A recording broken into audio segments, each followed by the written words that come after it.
Henriette Anzböck is joining me from Switzerland, where she brings over 20 years of leadership experience, with the past 5 years in a dual role as an international leader of a team of 30 and as a coach and trainer. And through her holistic feminine empowerment approach, she guides others from head to heart, fostering authentic connection and growth. Henrietta is also a certified practitioner and instructor in logosynthesis. So thank you for joining me, Henrietta. Thank you, Cathy. I'm looking forward to this conversation to offer new perspective on being strong with logosynthesis. Awesome. Yeah. So to start, can you describe how you were introduced to logosynthesis and what made you curious to learn about this model? Sure. So the first time I experienced logosynthesis, that was during my coaching education. My trainer, he was demonstrating a mapping model, and I volunteered to be the client. So out of nowhere, something triggered me, and I started crying. He calmly asked me to repeat a few sentences. So I don't really remember what they were, but I vividly remember feeling calmer and almost instantly. So curiously, I asked him afterwards, say what he had done. And he mentioned he had used a model called Logosynthesis, which wasn't part of our curriculum. So I just made a quick note on of the name on my phone, and I didn't think much more about it at the time. So only later in 2019, I was working as a traditional Swiss certified coach in a corporate setting.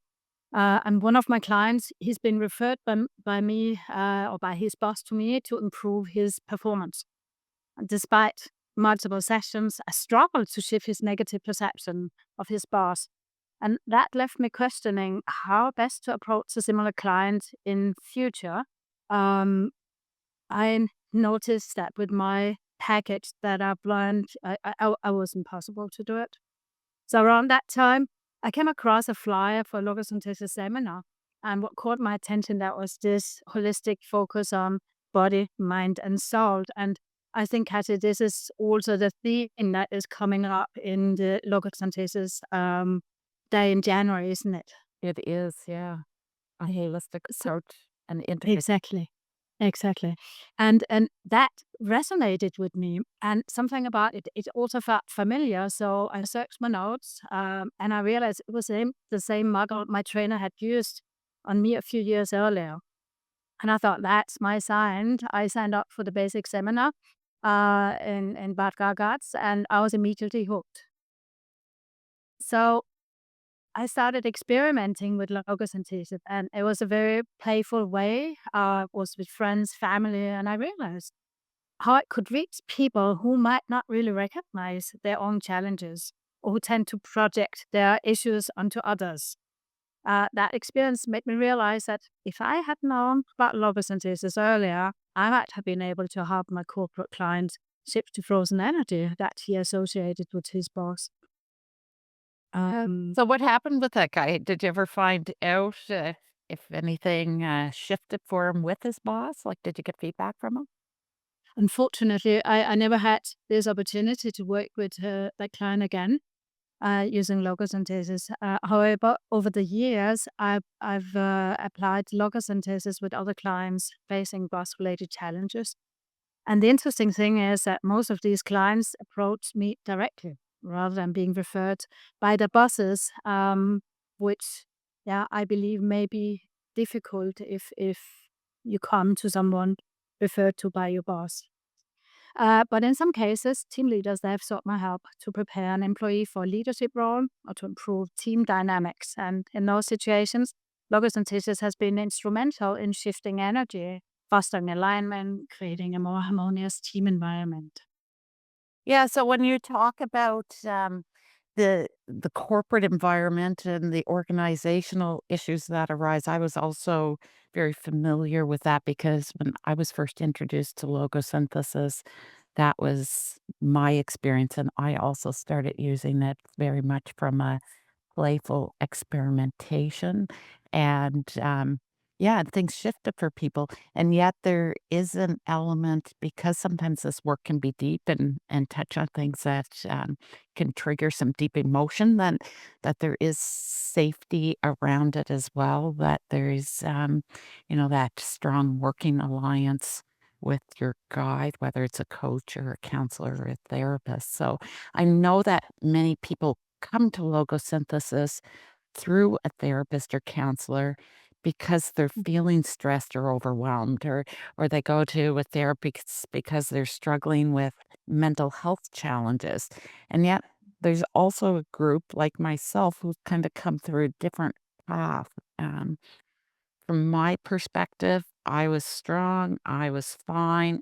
In fact, if anything, I was, really looking for something that would help other people. I could tell people were struggling and I wanted to help them out.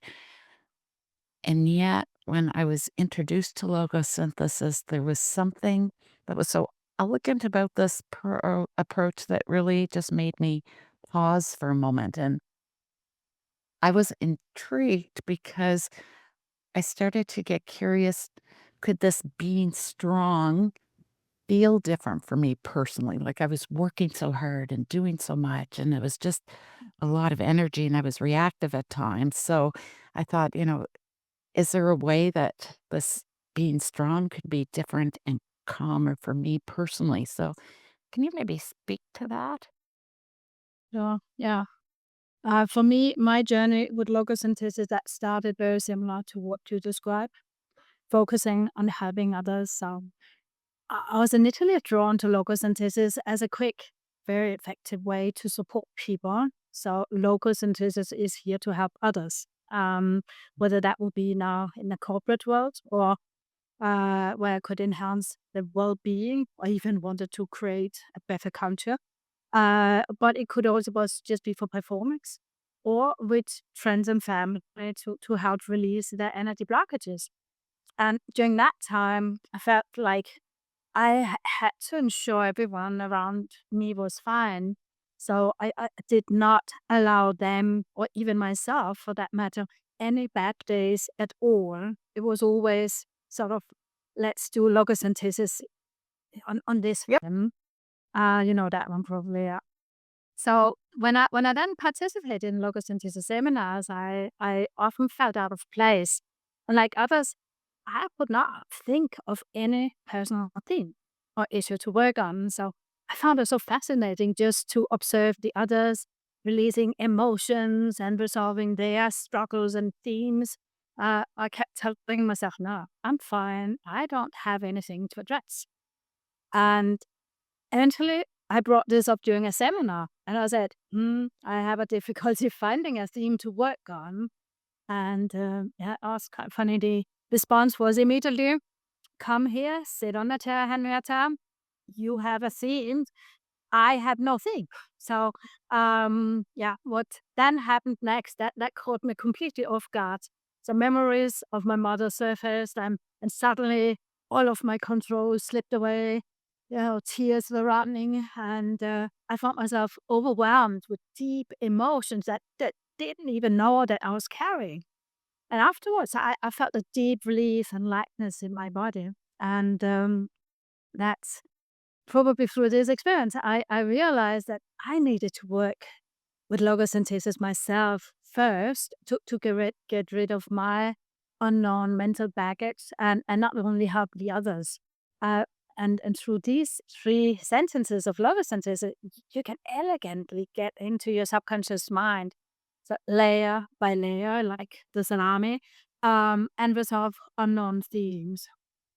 Yeah. So, And I remember when I was first introduced to it, I can relate to what you're talking about as far as, I don't really connect with anything that I have to work on. I really am fine. And, but there were things that were bothering me. So, my boss would bother me or other issues would crop up that I would get frustrated or, short tempered or snappy.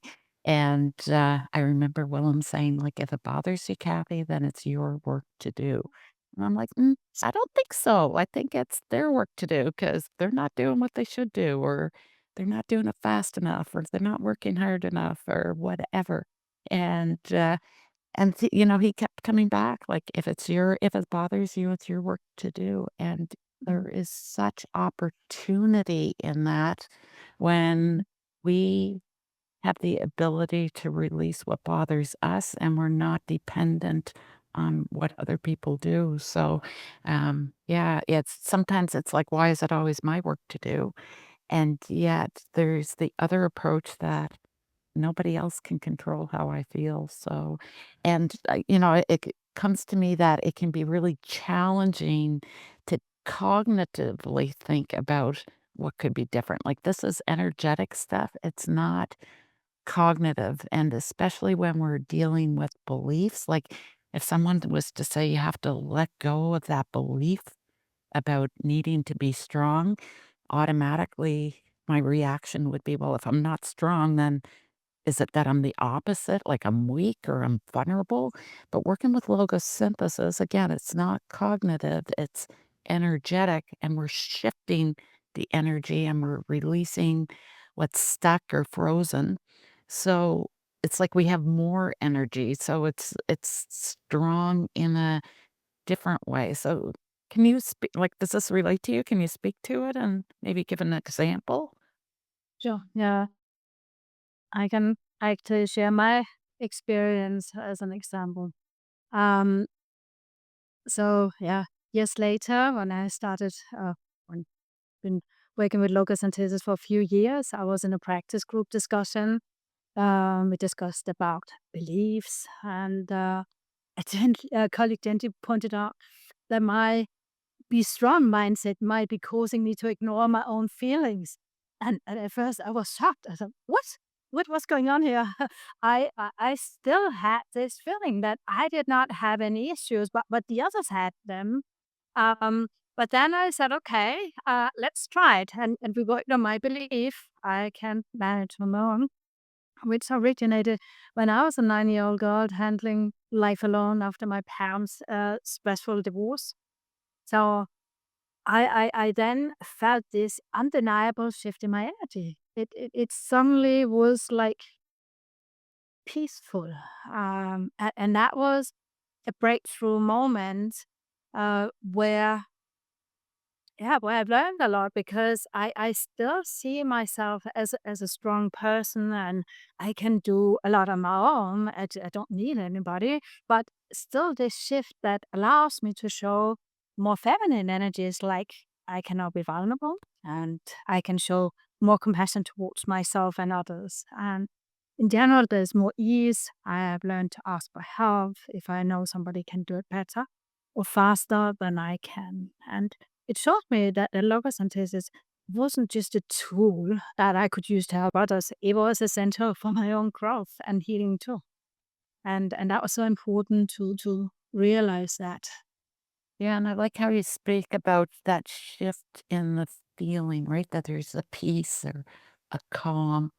And from that position, I often think of the strong as something really rigid that we develop over time. And with logosynthesis, it's just allowing more flow into it. So it's stronger, or I don't know if resilient is the right word, but there's an adaptability, there's, an ability to adjust to what comes our way that we can't control, so, yeah. Sure.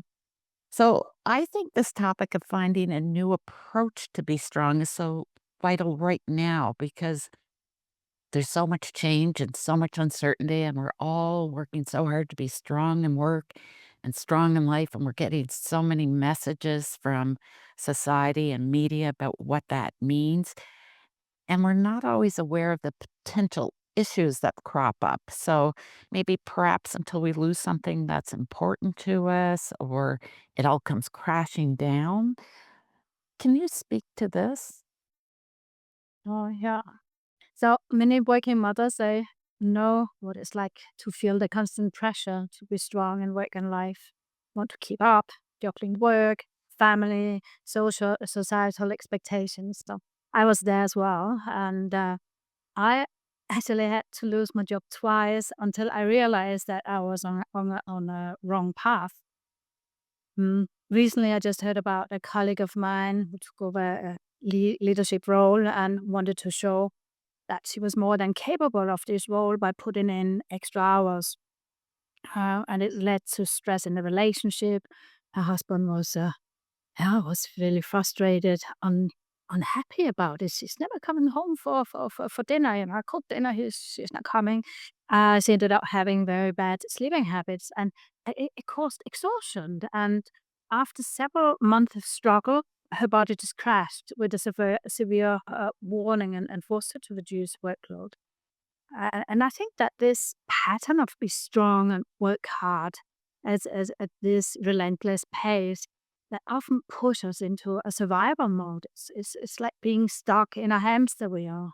I've heard so many women say, "I have no time." If I ask them, can we meet up there? I said no. Or I said, I just can't sleep at night. Beneath these words, I believe there lie these deeply ingrained survival mechanisms that we developed as children. And again, here we have the first driver, be strong, that we're talking about, but also the be perfect, please others, hurry up, try harder, from the transactional analysis. And these patterns that they are just fueled by core belief, survival beliefs from a childhood, like I'm not enough or I must make everyone happy. But I think that's the thing. Most of us, we don't even realize we're caught in this cycle. We're just running fast. And there's no time to stop and reflect. Um, and yeah, I've heard one of those, of course, we are all asleep. We're just going through the motions. And we need sometimes this, what you call what we say, a wake up call or something that happens. You lose your dog, you lose your a loved one, or you really face illness to snap us out of it. And I would just say, if you're feeling the weight of this pattern, if you want to protect yourself from burnout, also the symbol's first step is really to pause. And I think we forget that. Just take the time to recharge, reflect, and reconnect with yourself. And I usually say in my workshop that you can incorporate small intentional breaks into your day. Doesn't have to be anything complicated. So you sit quietly for 1 minute with a pen between your teeth, like that. So you're mimicking a little smile. Um, that can actually signal positivity to your brain, which helps you reduce stress hormones like cortisol and adrenaline. And if you pair that with a walk in nature, something a break, gentle movement like yoga or qigong, and then you start reconnecting with yourself. And that these moments remind you it's possible to step out of the stress cycle. And I think once you start feeling yourself, you can decide to go deeper and truly transform these patterns. And that's where logosynthesis again comes into play. It's a great place to start by assessing a level of self love or self confidence. I ask people to look at a scale from 1 to 100. Where about are you? Um, and if the score feels low, then ask yourself why. Why do I only have a self love of 40, or a self confidence of yeah, something maybe 20, even in that. Um, then you can actually or use logosynthesis as a tool to dissolve these limiting beliefs and realize emotional patterns that keep you stuck. And in my experience, this process not only restores the energy flow, but also enhances self love and self confidence. So, again, you could do the test, you will see how you stepped up on the scale. And with that comes this profound shift in your overall well being. So, always say you don't have to stay stuck in the wheel, on the hamster wheel. Change is possible. And one pause, one belief, and one step at a time. Yeah, and I think for me, I love how you put that, and for me, it was the awareness because I was stuck in it because that was all I knew, and my beliefs were driving me because I believed I was doing what I had to do. So in order to get the awareness, it was one thing to, enjoy nature or pause or do yoga. But then when something happened, I kind of reverted to those patterns that were so ingrained for me. And it was with logosynthesis that I didn't have to stay stuck, right? Like that I could actually start to make some meaningful shifts, but it definitely is one pause, one belief, one step at a time for me. Yeah. Yeah. So I know that we're strong women, and it's a trait that I worked very hard at over my life, and it served me very well.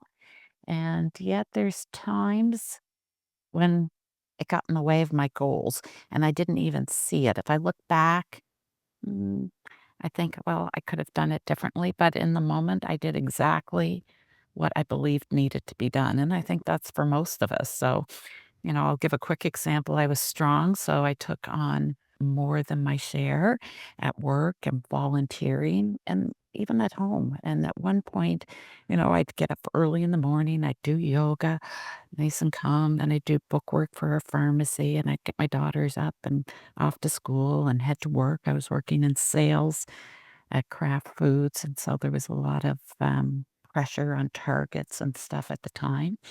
And then I'd be home for supper and out the door for my kids' sports and that, and sometimes I'd be going out for groceries at, like, 9 o'clock at night or hauling my computer out that late in the evening, and I was capable, but I was rushed, and then I was, like, maybe snappy or impatient, and I remember reading the book where they were saying, "Women can't get angry," and I'm like, of course I Men can get angry, women can get angry, but, there's truth to that. Women can't get angry. And, and so, there was nothing wrong with me, but I had it all. It just kept getting busier. And on top of that, I was in with a strong group of friends. Like we all had the same life patterns. We were all busy and, we'd share a story at the end of the week and enjoy a glass of wine, and we all had very similar experiences, so there was nothing we were doing wrong, but it was a lot, and so I guess I'm just wondering what your thoughts are on this strong women piece. Firstly, your story resonates deeply with me because it mirrors my own experience as a mother, juggling this demanding career, raising kids. I was supporting my husband's international career. So during the week, I was a one woman show, managing everything on my own. So, yeah, same as you, coming home, preparing supper, go and pick up the kids who was somewhere and back again. And it was just one rush. Yet beneath the surface, I carried this persistent guilt. Felt I wasn't giving enough to my kids, and I also felt I was lagging behind at work. And it resulted in me overcompensating for being part time, which I had chosen to actually be able to support my kids a little bit. Was I put in 100% or actually even more effort to prove I was good enough for the 80% I was paid. And by the end of the day, that there was nothing left in the tank, not for my family, not for myself. Every evening I had to, sleep a couple of hours on the sofa just to be able to again get back to work at 10 o'clock. And it was, yeah, it was nonsense. So at that time, I didn't really recognize it, but I was running on this survival mode, exhaustion that became my normal. Um, ignored also the needs of my kids. Like many working mothers, I thought that was just the way life had to be. And then at 50, everything changed. The crash we talked about before happened. I lost my job. Um, and as shocking it was at the beginning, um, I realized that this garden leave that I had, it offered me an unexpected gift. This space that you need to reconnect with yourself. So I signed up for the coaching training. I learned Reiki. I started doing regular practices on myself, and with each step, I felt the fog begin to lift. My family noticed the changes immediately.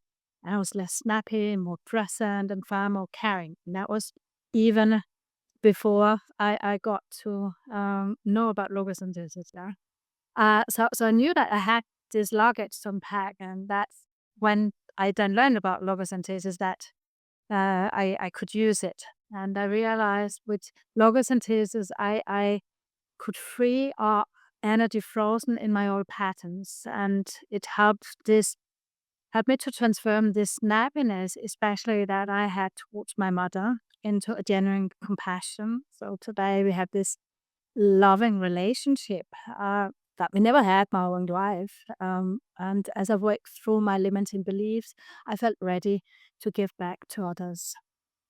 And today, I see young women reaching out for help much earlier than I did. They come sort of in their mid-30s, 40s, and they are addressing their limiting beliefs before even starting families or with small children. Where does it help? Yeah. I think the word that I didn't know. And it means that they can break free from patterns they probably witnessed in their own mothers. And that's so inspiring to witness this shift. A generation of women choosing awareness over survival, creating space for themselves and their families to thrive. Yeah, and I think, when I hear you speak of that, like, as there is more awareness of these patterns, without awareness, we can't change anything. When we have awareness, then we can start to make inroads, and having the right models to create the shifts is also very impactful to actually get at the root of what's driving this. And when you talk about, having more compassion for your mother, I think for many of us, myself included, that's probably one of the most important or the most important relationship we've had. And yet, if you look at how our mothers grew up versus how we grew up, how our mothers worked versus how we worked, it's so different. So there's so much opportunity for conflict, and to be able to use that conflict and shift it so that we can have compassion for our mother, for our parents. It creates, it's so enriching to me. It's probably one of the most valuable pieces of the work with logosynthesis. And also on the flip side is the relationship with my children, right? When we can be aware and switch that. So we talked about women. I also know many strong men who work very hard to support their work and thrive at home, provide at home. And there's a lot of pressure there. Their conditioning is different from women, as to the type of work that might be expected, but there's still a lot of pressure to carry it all, that responsibility. And really, there's not an option to drop the ball until it all crashes, right? So, what are your thoughts from a logosynthesis perspective as to how life can look different for strong men? Yeah. So I've been working many years in a corporate world. So and there I usually was working in a male dominated environment. And I've observed this familiar pattern among men when they're facing challenges or seeking their professional growth. First, the go to solution that involves picking up a self help guide for managers, especially put it on your desk. Or you would enroll in a prestigious program like an MBA. And these options they look impressive on a CV, but also provide a socially acceptable way to explain away the high stress levels. Um, I also seen that when coaching is offered for the company, many men they tend to request external coaches. So I was the internal coach in the company, specializing in leadership development. someone who can teach practical but tangible skills tied to their professional advancement. And the best thing is if this person has been a VP himself, so really important person. Um, but I haven't really seen a lot of coaching that dives into the soft skills or emotional awareness. That's such a hard sell. For many men signing up for such coaching, it feels like admitting I have a problem, a vulnerability they rather not expose, especially not in a corporate environment.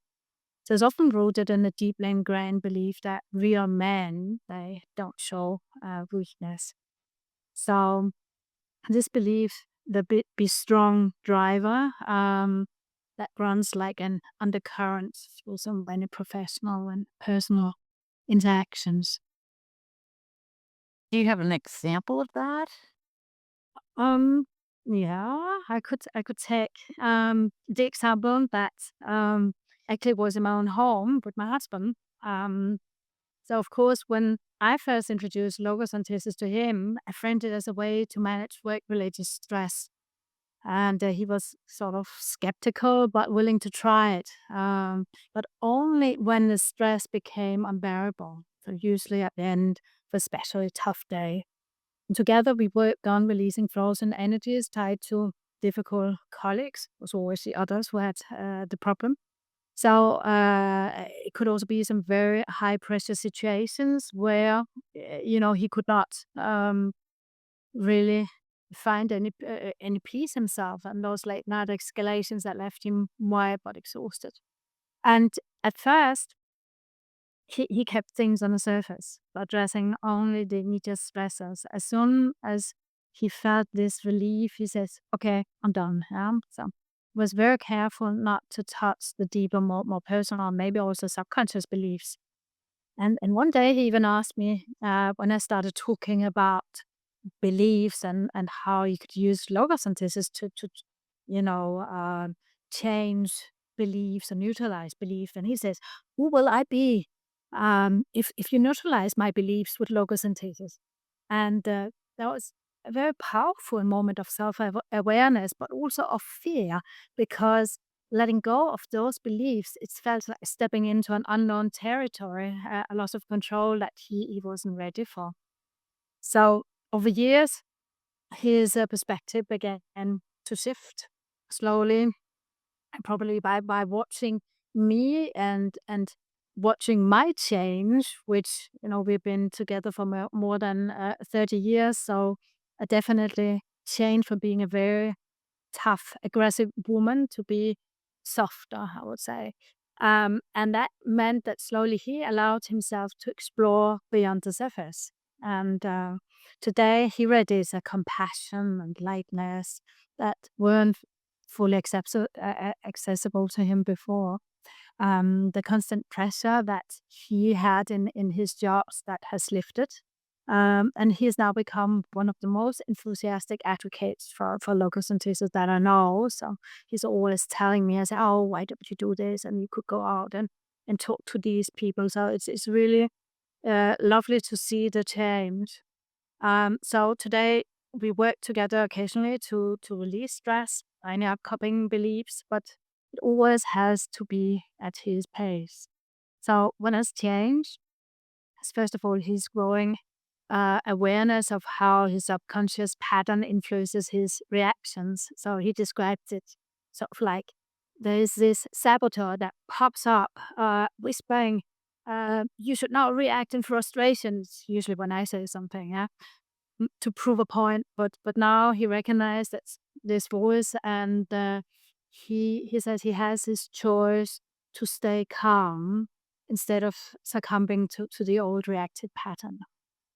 And I think this journey with him, it taught me a very profound lesson that the change only happens when someone is ready. It's not about forcing or me wishing him to change or trying to fix him. It's about respecting that other people have their own process, and you have to invite transformation very gently, and you have to hold the space for their readiness as well. Yeah, and I think you make so many great points in there. There's an element of, who will I be if I neutralize this belief? And we talk Yeah. often about needing the time to integrate this because if we have been conditioned with a belief for our whole entire life, and then all of a sudden the energy in that has shifted, it takes time to integrate that into our everyday lives, and it is about the process for each individual, right, to take it at their pace, and yet for me, um, it's important for people to understand that there are ways to do this work that are new that we may not be aware of, and you talk about the reactions, and I find that for most of us, we can accept that we may have overreacted in a situation. It's very powerful work because we can trust in the process because we're getting more in touch with who we really are and not letting those reactions get in the way. So, do you have maybe a recommendation for strong men and strong women? Yeah, sure. I think the first thing is to say that logosynthesis, it's not about losing control. It's about letting go of the weight that you've been carrying. So when I do my drawings, I draw these troubled people, and they have this big backpack that's weighing them down, and it's sort of like you take one stone out and throw it away. And this is actually what happens when you release the frozen energy. You you might discover like a heart, calmer mind, even better sleep, or even this stiff neck or the weight on my shoulder. So yeah, and even recently I got this feedback that I'm standing strong. No one can defeat me, and I was like, wow, that's very impressive. That is this feeling you suddenly get once you connect with your higher self. And I think it's also important to know that it's not a weakness to seek inner peace. It is a pathway to resilience, to strength that lies in having this courage to explore what holds you back, and finding a way to free yourself. And I think logosynthesis it offers a very quiet strength, one that allows you to show up fully present, deeply compassionate, and authentically yourself. Yeah, and a lot of people work individually with coaches or counselors or therapists one on one to address specific issues, and it's important to have that strong working alliance. Um, so those triggers or the sensory representations that are frozen, the memories and beliefs can be released. But yet we also do work in workshops, and I know you've offered workshops in a corporate setting to introduce logosynthesis. So can you maybe talk a bit about what the benefits of group work and workshops are and what type of shifts people can experience? Mm, sure. So the great thing about it is that you can have more people working on more people at the same time. So anyway, when I was approached by the HR director in the company with a request to help the busy leaders reduce stress at the end of the workday, that was just before, was it at the beginning, I think, of the Corona time. I immediately saw an opportunity. I thought, wow, let's do something. I was inspired by, I think, William's book, Alone to Alive. And I actually created or designed an online session called Manage Yourself, where it's not just your everyday self or yourself, but it's your higher self. We're talking here about your essence. And the goal was twofold. First, I wanted to introduce logosynthesis as this practical self coaching tool for stress management. But I also wanted to leave um, participants feeling this lightness and feeling more balance when they closed out their day. So I decided to make this sort of 2 hours workshop with a preparation. Um, I want them I wanted them to complete a test based on the transactional analysis model to identify the most dominant drivers. And this insight reveals the primary stress patterns. It helps me to tailor the focus of the session. So each workshop, as I mentioned, that's 2 hours. It's suited for small groups of 3 to 8 people. It is online, or I even had some in person also, if people were in the same office. And these sessions there, we begin with a warm introduction to logosynthesis and the foundational insights about how limiting the beliefs shape our stress responses already in childhood. And then we dive into practice, and I usually center on a person where you feel a distress. Um, this is our person X. That can be just a colleague, it can be an individual, it can be your mom or dad or whatever. So each participant will choose a person X and reflects on where they perceive this person, the thoughts associated with them, and then finally also where do you feel this tension in your body? And that is sort of I got headache, I got stiff neck, or I have the tummies. Everybody has different sort of perception. And using the 3 basic logosynthesis sentences, I guide the group through a meditative, um, that's what they call it, mantra-like process to dissolve the stress. So we then measure the level of distress before and after the exercise, and the results often speak for themselves. It's amazing to see that you can get up to 8 people in one go, all shifting 2 to 3 points. Yeah, and after we have worked with this person X, we will shift the focus to some of these limiting beliefs that we have identified through this pre-test, and I usually connect the driver, like be strong would be I have to manage on my own, or if you be perfect, this is I'm not enough, etc. So we then work on some of these beliefs and they just hold immense power over our well-being until they're released. And even people say, "Oh, I don't think I have the be strong driver," yeah, because that's in a conscious mind. You may not be aware of it, but in the subconscious mind, there may be something. So I usually say it's okay. You don't need to be. You don't need to score high to be part of it. Just say the sentences, and we'll see what comes up. And yeah, the feedback is consistently positive. So many participants they describe feeling more relaxed, reporting eased headaches, and they also reduces neck tension. Others notice that they are much less reactive, especially if they had this other colleague or boss who usually sort of were nagging on them.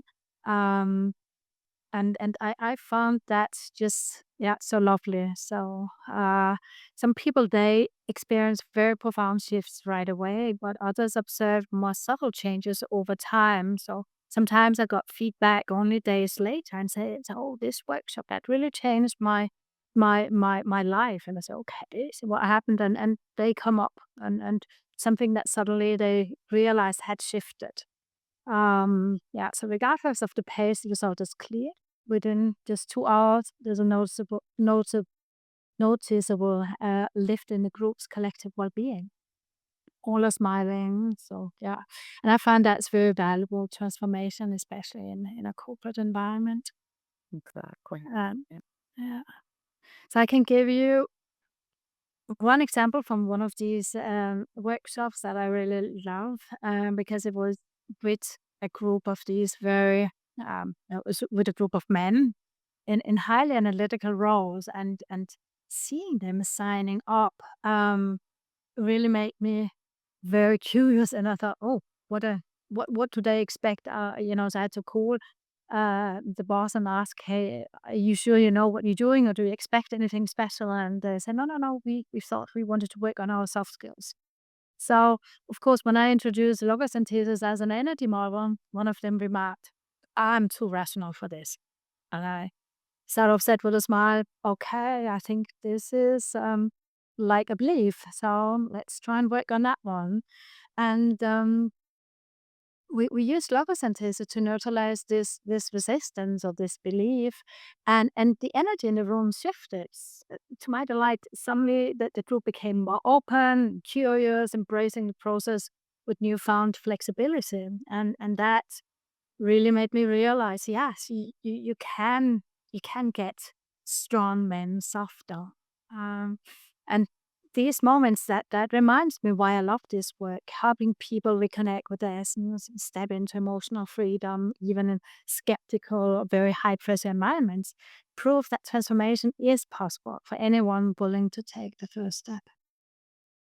Wow. Yeah, it's powerful work and especially in groups because that often gives us insight into, oh yeah, I guess I do that too, right? Like I always felt I was too rational for this, so I can relate to that saying. Um, and I know in speaking with many people, working with many people, it can be really hard to imagine what can shift with logosynthesis until you experience the sentences and to go through it. And again, sometimes, like you say, it's really subtle. We don't notice that anything happened except later on, maybe the issue is no longer an issue and we don't even attribute it to the sentences.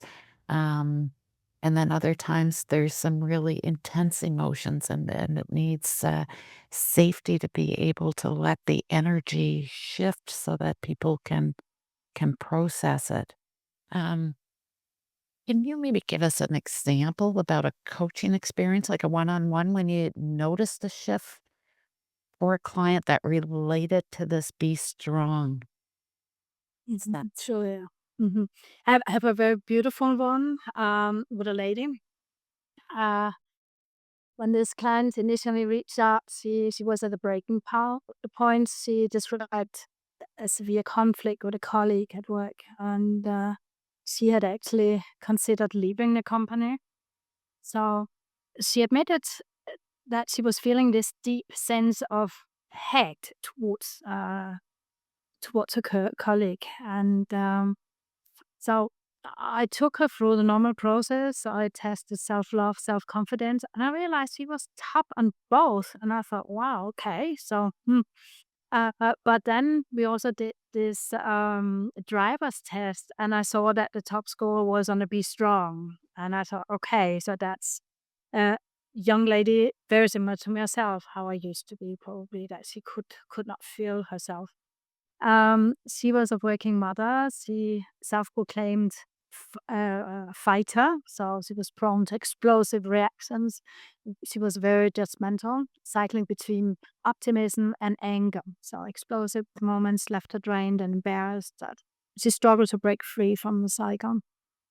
So over the course of 3 sessions, we began to peel back the layers as I said, so of the salami technique. So we began with the cultivating a self-observation, helping her to recognize what she called her reactive cases. And together we worked through these instances, focusing not only on her conflict with her colleague, but also on deeper limiting beliefs rooted in childhood.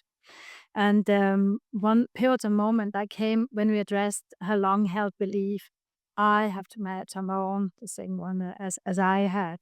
That statement felt absolute to her, sort of a survival mechanism formed during a challenging period in her youth.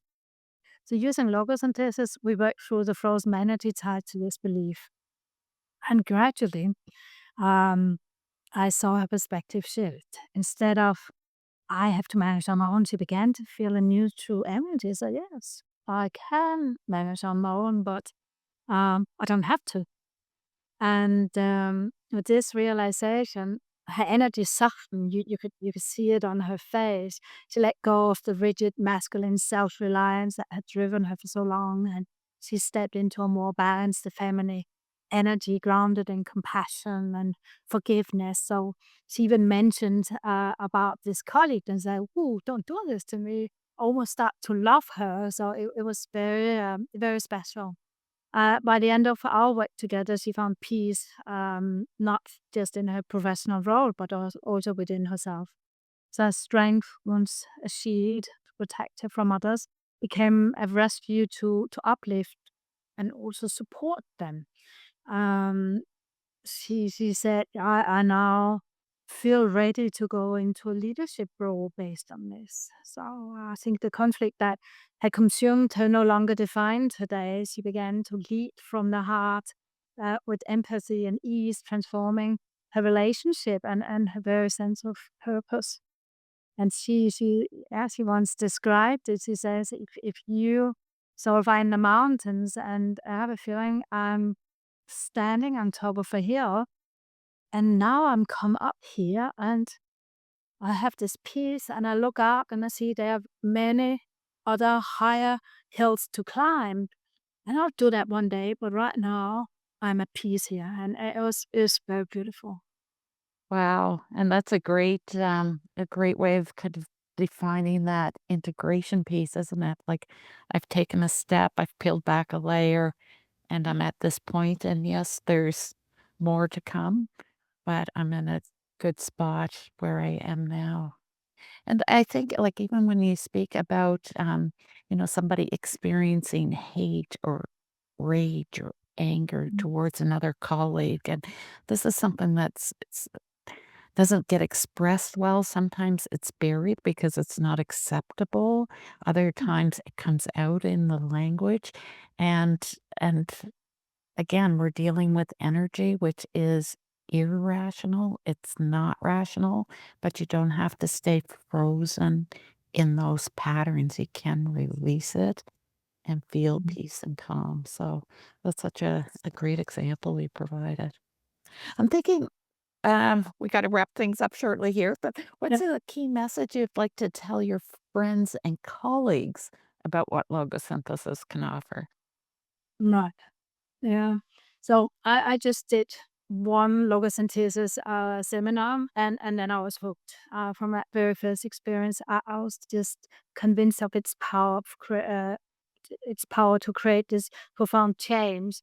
And I think my enthusiasm has inspired many friends and colleagues to try the basic three sentences themselves, unlocking this shit they hadn't thought possible. Um, and I also seen many of them had got hooked. So I'll just say that Logosynthesis is a very gentle yet deeply transformative model with limitless potential. It really just constrained by your own readiness to embrace the change and the trust to build that you build up with your coach. I think safety, ownership, and intention, they are the pillars of this process. Feeling safe allows you to explore without fear, and taking ownership of your own journey empowers you to claim your energy. And committing to raising your energy level opens the door to real transformation. And the patience is important. Because reclaiming your energy bound in negative thought patterns, unhelped memories, or overwhelmed emotion isn't always immediate. It's process, or it's in your subconscious mind. But observing your patterns, you can take small but meaningful steps. You can give your body the space to adjust. You begin to notice subtle shifts, and yeah, it can take years. But as this new sense of emotional freedom settles in, clarity, confidence, and a renewed sense of purpose starts to emerge, both in your personal and professional life. And usually, I recommend also to pair this with mindfulness. I had this young lady who said, "Oh, I've actually my doctor told me to start doing some meditation and do mindfulness." And we realized combining that with logosynthesis, that's a really fast, effective path to transformation. So it's not just about change, but it's about coming home to yourself to free you from the weight of what no longer serves you. Yeah. Yeah, I like how you express that. So there's, our friends and colleagues. There's also a group of coaches, counselors, psychotherapists, psychiatrists that are listening and maybe curious about logosynthesis. So, what would you offer for them? So the first thing is start with yourself. There's no better way to understand logosynthesis potential rather to experience it firsthand. And I think the beauty of logosynthesis lies in its simplicity and also immediacy. You don't need to unravel the entire life story to feel the impact. You can, come with one person, one belief, and you have the few sentences. You can release the energy tied up in old patterns and experience a shift that feels both very profound and liberating. And I think, in my experience, that once professionals in the helping fields try logosynthesis, it's rare for them to go back to the old models. The reason is that this method, it has a depth of transformation that few other approaches can match. It's not just about managing symptoms or understanding problems. It's really about dissolving the frozen energy behind them, creating a space for genuine, lasting change. So I would say those who works with clients, I would say logosynthesis can become an invaluable tool, and it enhances your ability to guide others toward breakthrough while also supporting your own personal growth. And as you integrate this model into your practice, you'll likely find it not only enriches your professional toolkit, but same as with me, it deepens your own connection to the work you do. Oh, yeah. That's great, great advice. So thank you so much for offering your expertise, your perspectives, and it's a very important topic for me personally and professionally, and for the community that I find myself in. So I appreciate all your insights and so freely sharing it. Thank you. You're welcome, Cathy. It was lovely having this discussion with you.